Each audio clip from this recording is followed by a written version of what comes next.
When you write a fraction, there are actually words for the top number and the bottom number. And the words are a lot more fancy than the word top number and bottom number. What mathematicians typically use is the word numerator for the top number, and denominator for the bottom number. Denominator for the bottom number. Now what I want to do now that we know that the top number is the numerator of the fraction, the bottom number is the denominator, I want to compare pairs of fractions that have either the same denominator or the same numerator. So let's look at this first pair. I want to compare 4/7 to 3/7. And I have two wholes right over here. They're the same whole, and I've divided them into sevens. I've divided them into 7 equal chunks. And I want to see what's larger, 4/7 or 3/7. So what I can do is I can fill in 4/7. Let me select 4 out of the 7. So that's 1, 2, 3, 4.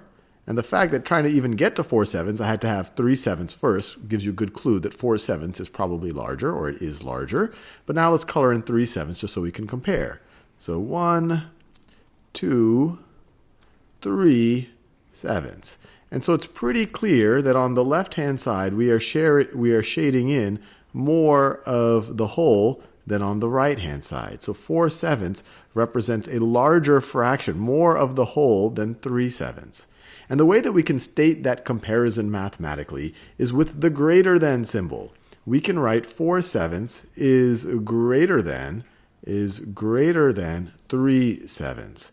Now the greater than and less than symbols can sometimes be confusing. This is greater than, this is less than. So this is greater than, this is less than. And the way that I remember it is that the greater than symbol, either symbol, the small pointy side is always on the side of the smaller number, and the big open side is always on the side of the larger number.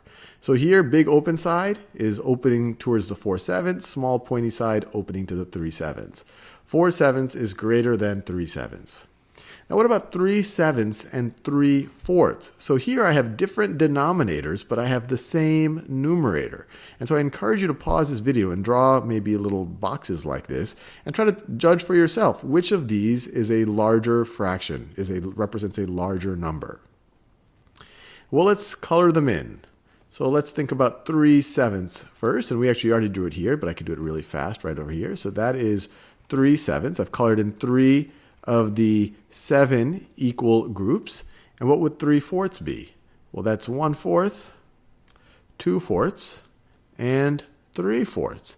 And so it's pretty clear that 3/4 represents a larger fraction of the whole, that 3/4 is larger, or that 3/7 is smaller.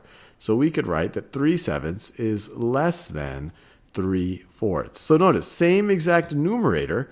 When I divided it, because this fraction symbol can also be viewed as division, when I have it as more equal groups, or it's a fraction of more equal groups, so 3 out of 7 versus 3 out of 4, this is a smaller number, which makes sense.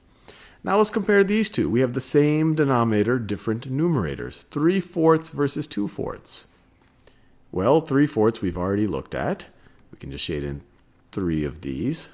So 3 of these fourths. So that's 3/4 right over there. And then 2/4, where we're going to only have 2 of the fourths. 1, 2. So 2/4 is clearly the smaller number. 3/4 is the greater number. So once again, we could write 3/4 is greater than 2/4.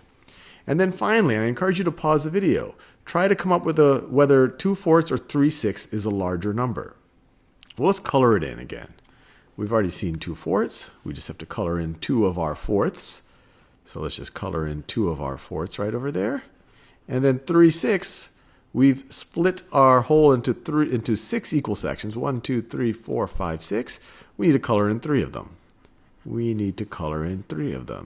And as you see, we are coloring in the exact same amount of the whole. These two fractions are equivalent. These are equivalent fractions. 2/4 is equal to 3/6. And as you see here, they're both filling in half of the whole. If we were to just draw the whole and split it only, let me do this in a different color. If we have our whole, and we were to split it only into two sections, we are shading in exactly one out of the two sections. One out of the two sections.